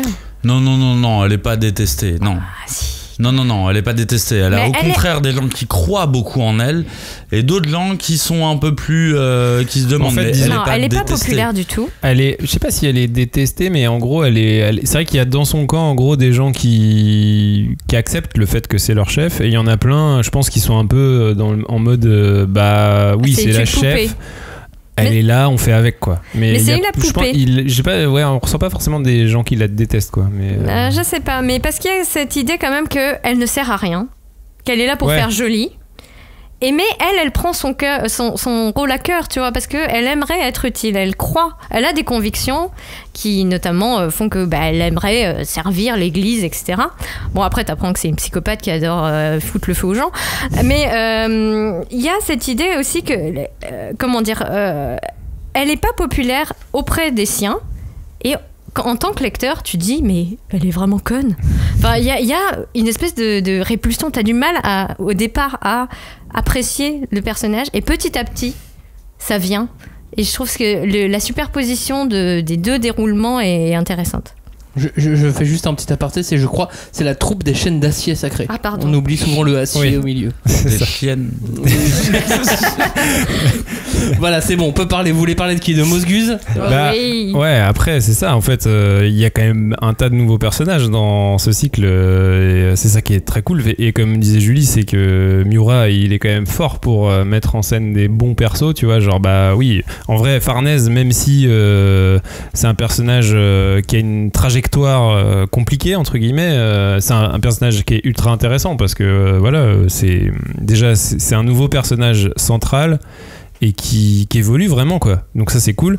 Et même la troupe des chaînes d'acier sacré dans l'ensemble, elle est plutôt chouette, je trouve. Enfin, les personnages ils sont vite dézingués, hein. Les personnages, non, mais ceux qui sont comment dire, reconnaissables dans la troupe, parce que bon, les kidam qui se font découper, on les oublie, mais bah t'as le Azan, ouais, il est marrant, tu vois, c'est l'espèce de caricature du chevalier droit dans ses bottes et tout. C'est toujours un peu rigolo. Et Serpico, moi, c'est un personnage que j'adore, quoi, l'espèce de garde du corps de Farnèse, qui est le renard un peu dans l'ombre, mais qui sait beaucoup qui a l'air d'être un espèce de lâche, tu vois, enfin malin, mais en fait tu te rends rapidement compte que il est non seulement malin, mais en plus il est brillant, tu vois. Et ce genre de perso, moi j'adore ce genre de personnages qui dévoilent pas leurs cartes tout de suite, tu vois. Et même si toi en tant que lecteur, dans le design, et c'est là où Miura est très très fort aussi, c'est que dans le design du perso, tu sais déjà dès que tu le vois que tu te dis un peu trop soigné, ouais, ce mec là, mon avis, pour rien. Ouais, ce mec là, mon avis, vu le design, vu le soin qu'il a mis dans son design, il va servir à quelque chose. Il peut pas être juste le petit mec qui est dans l'ombre et tout. Et vraiment, ce perso est, je trouve, super bien. Et Robin, si tu devais donner un perso à enlever? Bah moi après, ouais, c'est Isidro là, le gamin là qui, mais enfin. C'est pour moi c'est un puck bis, quoi. C'est genre non mais on avait déjà la caution humoristique voilà, qui sert un peu à dédramatiser le récit et tout. Pourquoi il nous en a remis un deuxième, quoi? Alors ouais, il y a le côté c'est le gamin qui va se projeter dans Guts pour tu vois mais à l'inverse, c'est le Yajiro de Kenshin, tu vois, il va vouloir devenir un héros lui, mais moi franchement je le trouve vraiment pas très intéressant. C'est parce que je pense que tu te mets dans il faut que tu inverses le truc. En fait, c'est parce que Guts, il a l'âge d'être papa. C'est ça le truc. Ouais, mais j'ai pas compris là. C'est que l'important, c'est pas le regard que Isidro va projeter sur Guts. L'important, c'est que toi tu comprennes que Guts, il va devoir ensuite composer avec un gamin qui pourrait être son gamin. Ouais, mais en termes de construction de perso, il a pas besoin de se projeter en tant que. Et en plus, Isidro, il est déjà, c'est déjà un personnage qui est accompli, tu vois. Il a déjà vécu, il a du caractère, il sait comment s'en sortir. En soi, il a pas besoin de Guts, tu vois. Et c'est juste il va vouloir se projeter et devenir meilleur grâce à lui. Pour moi, c'est plus une figure de grand frère, tu vois. Genre, Guts va être son espèce de grand frère d'armes. Enfin, je sais pas si ça se dit, mais bref. Je vais raconter un truc, moi, qui ne se voit pas, qui ne s'entend pas. C'est-à-dire que depuis là quelques minutes, on parle de Dame Farnèse. Et en fait, Cagnard fait des grimaces. Il a la jambe qui bouge. Il a le petit. Mais en fait, je me demande. Je sais pas si c'était la rage, le Covid. Il y a un truc, tu vois. Je sais pas, il a un truc. Non, c'est le sida. C'est le sida, je vous l'ai pas dit. C'est le sida. Non, mais c'est parce que, enfin, vraiment, Dame Farnèse, je trouve que c'est vraiment un des persos les plus foirés de cycle. Et tu vois, enfin, le pire, c'est que. Typiquement, j'aime bien comme personnage Serpico, je l'aime beaucoup pour tout ce qu'a dit Robin, tu vois, vraiment. Mais je trouve qu'il est foiré de par sa fidélité à Dame Farnèse, tu vois. Parce que on ne sait pas pourquoi, en fait. Pourquoi t'es aussi. Quand tu sais que le mec est aussi, tu sais, renard, vicieux et compagnie, pourquoi t'as donné ta fidélité à ce personnage-là et tes compétences, enfin Guts le reconnaît, Serpico, ouais. Tu as dit qu'il est fort et compagnie. Alors pourquoi? Parce que moi je reste que Dame Farnèse, pour moi c'est limite une anti-Casca, c'est-à-dire ça reste la chef d'une troupe qui ne se bat jamais, qui est en première ligne, et à chaque fois qu'elle est en première ligne, bah tous les autres se précipitent pour la défendre parce qu'il faut pas que Dame Farnèse se fasse battre. Du coup, bah ça met en bordel la formation. C'est quand même elle qui blesse Guts et qui fait en sorte qu'il se fait capturer. Hein. Non. Bah excuse-moi, elle a blessé le héros. Elle a blessé le héros. Merci qui ? Merci Serpico. Mais tu vois, enfin, je trouve que c'est vraiment une anti-Casca là où on avait une figure féminine très forte avec Casca qui était indépendante mais qui en même temps faisait partie d'un triangle amoureux et compagnie, tu vois. Enfin, je crois qu'il y avait vraiment une vraie force dans Casca, et dans Dame Farnèse, je n'ai aucun autre adjectif si ce n'est bolos. C'est vraiment, tu t'es fait bolosser de A à Z, t'as vraiment rien compris, et quand t'as vraiment fini de croire au christianisme, eh ben tu vas suivre aveuglément Guts. Voilà, c'est ça ce qui arrive à la fin, tu vois. Elle sait même pas, et elle le dit elle-même. Elle dit, je ne sais pas pourquoi je vais suivre ce guerrier, mais je vais le suivre. Mais en fait, j'ai un problème. J'ai un problème parce que j'ai j'ai pas de plaisir à l'avoir évolué parce que elle se bat jamais. Elle le fait pas. Elle a pas d'acte de bravoure ni rien. Et en plus, je trouve qu'elle plombe des persos sympas comme Serpico, tu vois. Robin, Julie, est-ce que vous voulez quand même défendre Dame Farnèse face à Cagnard ? Bah oui, parce que parce qu'il a argumenté quand même. Oui, bien sûr. Pour moi, elle aide à faire la jonction entre donc le Peter Pan détraqué qu'on a vu au début, donc la petite fille qui s'est fait maltraiter et qui est devenue un apôtre, et tu vois la normalité en fait, parce que tu dis c'est une anti-Casca parce que l'âge d'or finalement, tout est dans le titre, c'est un monde rêvé, c'est un monde idéal où Casca c'est une femme forte, elle a du pouvoir, et elle a du pouvoir sur Guts parce qu'elle le séduit, et qui voilà, ils sont amoureux, mais quelque part, Farnèse, elle est dans un monde qui s'appelle la réalité. La réalité, c'est quand t'es une jeune fille de bonne famille, et même si on te dit tu vas faire jolie poupée pour l'armée machin sacré, en fait ça c'est pourri, ça sert à rien, et t'as aucune tu comprends pas quel est le sens de ton... Tu vois, à quel moment tes hommes, tes guerriers croient en toi quand en vrai t'es pas capable de défendre. Je suis pas sûr qu'elle ait sorti une épée à un moment. Je suis pas sûr. Bah après, Miura il l'a dit lui-même que en gros, Casca il l'avait un peu conçu comme son idéal féminin à l'époque. Enfin, genre quand il avait créé Casca, c'était genre la femme forte, battante, même la pommade et tout, c'était tous ces fantasmes de l'époque, tu vois. Et que en gros, il a voulu créer un autre personnage un peu en contrepoint de tout ça, et que Farnèse, qu'il a décrit lui-même comme, je cite, ouvrez les guillemets, une employée de bureau prise au piège d'une secte dangereuse. Ah mais c'est ça. Mais en fait, Dame Farnèse, c'est une RH, tu vois. Elle sait pas ce qui se passe dans ta boîte, mais elle va te dire non, on va faire comme ça. Et en gros, c'est une RH. C'était quelque part pour Miura, je pense, un autre fantasme, tu vois, je sais pas. Ouais, peut-être. Mais je pense que du coup, ça crée un personnage qui certes est agaçant, mais pas inintéressant en termes de justement d'évolution et de construction de personnage, quoi. Après, tu peux mettre des pièces dessus, parce que tu sais dès le tome 17 que c'est elle qui va réveiller une part de noirceur chez Guts, parce que il va se faire arrêter par les troupes sacrées. Bien sûr, la nuit arrive, Puck le délivre parce que sinon il se fait becter par les démons et c'est fini, tu vois, la fin de la série. Donc qu'est-ce qu'il fait ? Il trouve rien de mieux que d'embarquer Dame Farnèse en mode allez, t'es mon otage comme ça, je vais pas m'embêter. Mais pour moi, je trouvais que son utilité elle s'arrêtait là. Hein. Et non, une et otage, en fait, c'est tout. Tu vois, après, c'est là, bon. Elle voit encore une fois le monde astral, le monde dans lequel Guts vit, le seuil où tous les démons et toute la réalité. On va pas être d'accord. On va pas être d'accord. tu vas essayer de m'expliquer. On va pas être d'accord. Et surtout quand il voit que, en tant que jeune femme, elle va subir, ou tu vois, être en proie au même problème mais ça sert à rien avec les d'essayer démons. de me le tourner, t'arriveras pas à me convaincre. Laisse-moi finir. En tout cas, tu te rends compte que oui, il y a le problème de la sexualité qui va être pris en charge par Dame Farnèse parce que Casca ne peut plus le faire. Ce qu'elle ne fait pas du coup. À ce moment-là, elle s'assoit sur son épée et c'est tout ce qui se passe d'un point de vue sexuel. Elle s'assoit sur son épée. Ah ouais, mais il se passe un truc quand même. Parce que surtout, il voit. On peut pas dire qu'il se passe rien. Non, mais tu vois, à un moment, elle se fait attaquer par les démons. Genre, notamment, il y a un démon cheval qui essaie de. Et là, et Guts revoit toutes les images du sabbat qui lui revient dans la tête. Et là, il dézingue les autres en disant merci, parce que maintenant, vous m'avez fait une bonne piqûre de rappel. Je vais tous vous démonter les uns après les autres. Je vous propose une conclusion CNews. Vas-y, Max. Pour ou contre Dame Farnèse #5DC. N'hésitez pas à voter sur les réseaux sociaux. Ah, j'aime bien l'idée.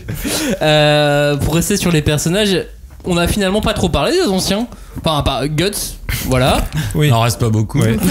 Bah oui, déjà, Le de base, Survivor. de la troupe du Faucon, il en reste pas des masses, hein, c'est sûr. Bah on a Casca, on a retrouvé Casca, hein, qui est devenu un légume, quoi. Enfin, je veux dire...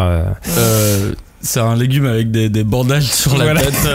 Un légume syphilitique. Non, il faut croire oui, qu'elle c'est a ça, la syphilis. qu'elle a Mais, syphilis. mais ouais, en fait, bah voilà, on a retrouvé la Casca que après on va suivre pendant bien longtemps. Casca complètement détruite par le sabbat. Après, en termes d'anciens persos, on a Puck, hein, mais ça, est-ce que c'est vraiment un personnage? On va l'évacuer assez rapidement. Et après, on a Papy Squelette qui revient. Il est toujours aussi cryptique. Il arrive, il dit des phrases. Personne ne comprend ce qu'il dit. Et puis il vient se friter avec Zod parce que c'est son délire a priori. Quand il arrive dans un endroit, il y a Zod qui arrive et puis ils se fritent tous les deux. Mais n'empêche que je trouve que la scène où ils se retrouvent, elle a une puissance en termes de mise en scène, d'esthétique et tout. Je dis, enfin. C'est vraiment classe. C'est là où tu te dis putain, Berserk, c'est vraiment classe. Encore une genre fois, quand t'as le squelette qui arrive, il sort son épée, et t'as Zod qui est en face qui se transforme et tout, tu fais ah ouais, ok, là ça va chier. Encore une fois, tu sais que ça va évoque un envoyer truc. Ouais, là ça va chier. T'as le mec qui découpe la réalité face à l'autre qui est immortel depuis je sais pas combien de millénaires. Et bref, en fait, en vrai, en tant qu'ancien personnage, c'est un peu les seuls qu'on retrouve. Mais ce que je trouve intéressant, c'est qu'au final, on a justement tous les nouveaux personnages qu'on a évoqués. Ça crée une espèce de vraie galerie de sidekick autour de Guts, qui fait qu'en fait finalement il est plus tout seul à porter le récit, quoi. Et ça va peut-être aussi amener Berserk vers une autre ère entre guillemets, qui est l'ère de Guts et ses amis entre guillemets. Ou l'ère de Guts et Casca finalement. Je suis pas forcément d'accord parce que mine de rien, dans tout cet arc, en vrai, il y a que Guts qui se tape. Et dans l'ère des châtiments, ils s'enchaînent, mais au moins 6 ou 7 combats d'affilée, il n'y a personne d'autre qui se tape, quoi. Julie. Dans les anciens, donc on retrouve Casca, effectivement. Et c'est surtout qu'au tome 17, donc il y a Guts qui se rend compte qu'il a fait une connerie. Et l'embryon maudit qui vient lui dire ouh, elle a des problèmes, faut que tu fasses quelque chose. Et c'est intéressant de voir à quel point finalement il se rend compte aussi que Casca il l'a laissé de côté et que c'est le moment d'aller la chercher. Enfin, c'est ce que tu disais, Cagnard, un peu plus tôt. Mais Guts ou Miura? On se demande, hein. Cagnard, qu'est-ce que tu as à dire, toi, sur les anciens personnages, ceux qui restent, ceux qui sont encore debout? Moi, au final, je pense que vraiment le meilleur perso que j'ai pu découvrir, enfin pas découvrir mais redécouvrir, mais pour moi c'était Ricard, qui, tu vois, mine de rien, il a vécu aussi ce sabbat. Il était pas dedans, tu vois, mais il l'a vécu quand même. Et finalement, il a décidé d'essayer de reprendre une vie normale et de pas courir après la vengeance. Et d'ailleurs, c'est une leçon de morale qu'il donne à Guts, c'est qu'il lui fait comprendre, mec, toi t'allais courir après ta vengeance, mais quelque part t'as abandonné Casca à ce moment-là aussi. Et c'est pour ça que Casca s'est barré. Et je trouve que c'est un des pour le coup, je trouve que c'est plutôt un personnage pivot, dans le sens où il y a une autre voie qui existe. Il y a une autre voie possible, en fait, que la vengeance. Toi tu cours, tu veux te battre, tu veux t'as la fureur en toi et compagnie, mais par contre t'as une autre voie qui est possible. Et si t'étais resté avec Casca et nous depuis le début, même si tu supportais pas de voir Casca dans cet état, peut-être qu'on aurait pu réapprendre à vivre, même si ça avait été différent. Et je trouve que même c'est assez fort comme message. La scène est belle, effectivement, parce que tu dis il a abandonné Casca, mais il a abandonné tous les autres aussi, parce qu'en fait Ricard, t'as la scène où il a planté les épées de il a enterré tout le monde pour dire voilà, je les ai tous enterrés. Guts, je les ai pas oubliés, barré en fait. Ouais, c'est vrai. Pour arriver tout doucement à la conclusion de cette émission, dans la construction de Berserk, est-ce que vous comprenez pourquoi Miura a décidé de mettre l'âge d'or avant l'ère des châtiments? Pourquoi ce flashback, en quelque sorte, il n'a pas eu lieu plus tard, plus tôt? Écoute, je pense qu'il y a un effet miroir, mais ça rejoint un petit peu ce que je disais avant. Je pense qu'il y a un effet un petit peu temporel mal maîtrisé, parce que c'est vrai que pour moi, l'ère des châtiments, je le vois vraiment comme une espèce de miroir de l'âge d'or. J'ai vraiment l'impression qu'il y a énormément de progressions qui sont semblables, et en fait c'est comme s'il nous avait donné un faux sabbat. Je pense qu'il n'avait pas prévu l'ère des châtiments dès le début. Je pense qu'il avait prévu le massacre du sabbat, mais je pense pas que l'ère des châtiments il l'avait prévu. Et je trouve par contre que c'est plutôt intelligent en tant que lecteur, de nous faire croire à un Sabbath parce que tous les indices sont là. Hein. Il y a vraiment tout qui est là. Il y a Griffith, il y a Guts, il y a Casca, il y a Luff, il y a Papy, il y a Zod, il y a tout qui est là. Tout le monde est invité à la fête. Et c'est pour ça que je disais tout à l'heure, mais comment ça se fait que ça se termine de manière aussi abrupte ? Tu vois, que ça se termine comme ça alors que tous tes pions scénaristiques étaient en place. Et je trouve que c'est assez malin, tu vois. C'est assez malin parce que ça m'a monté en pression. Et je me dis, ah ok, donc il peut le refaire en fait un peu quand il veut. Le Sabbath, c'est un peu un truc que l'auteur peut invoquer quand il le veut. Et du coup, je trouve que c'est une bonne manière de rebondir et de dire, mais quand je veux, je vous refais partir en enfer comme ça, quoi. Robin.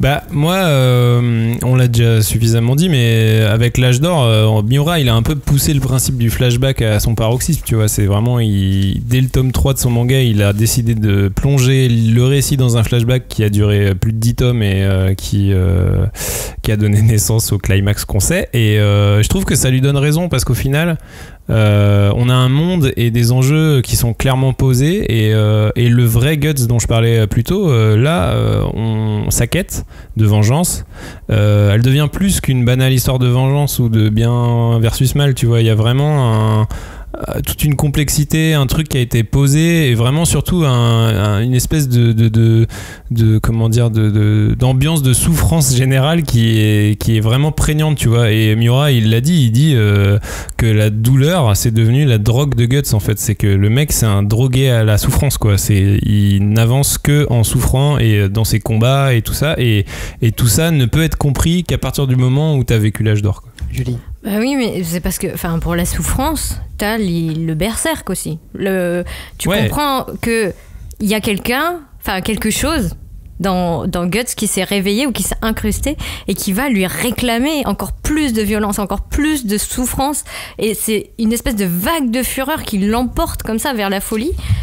Mais cette fois, et c'est là où je suis pas tout à fait d'accord avec l'idée du reflet, pour moi c'est plutôt le négatif. Là où t'étais vraiment dans la noirceur du sabbat du tome 13, t'arrives là au tome 20-21, tout devient lumière, tu vois, comme si les choses s'inversaient, et surtout c'est l'incarnation, le mal descend sur la terre, sauf qu'il est caché parce que c'est le mal. La perversité fait que c'est simulacre. Ah ouais, t'es pro Griffith, toi, du coup. Non, mais c'est lui qui met tout ça en scène, et tout le monde est au spectacle, même Guts qui se fait happer même une seconde par la beauté du spectacle, et qui tu vois, même ça, et tout de suite après qu'est-ce qui vient, c'est la fureur, quoi. Genre je vais le dézinguer, cette espèce d'ange de mes deux. Et qu'est-ce qui l'en empêche ? La réalité c'est Casca. Comment on se situe maintenant par rapport à la suite ? La suite c'est quoi ? C'est l'arc du faucon millénaire. Millennium.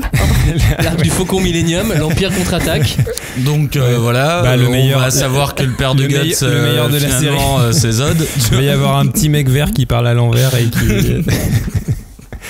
Non mais bref, en gros, comment on se situe ? Pour moi, le lore Berserk, donc l'univers Berserk, s'est étoffé. En gros, on a découvert aussi plein de nouvelles choses qu'on connaissait pas avec cet arc. On a découvert les Kushan, on a découvert la rivalité Kushan-Midland, quoi. La politique. L'espèce de guerre, voilà, qui est miroir des guerres de religion aussi, quoi. On a découvert la religion, on a découvert la réalité des gens aussi, tu vois, vraiment les opprimés qui parcourent les rues et qui en chient, qui souffrent de la peste, tout ça, on a bien compris l'univers Berserk. Et moi je trouve que cet arc on l'a suffisamment dit, mais était pas mal ancré sur le concept de religion.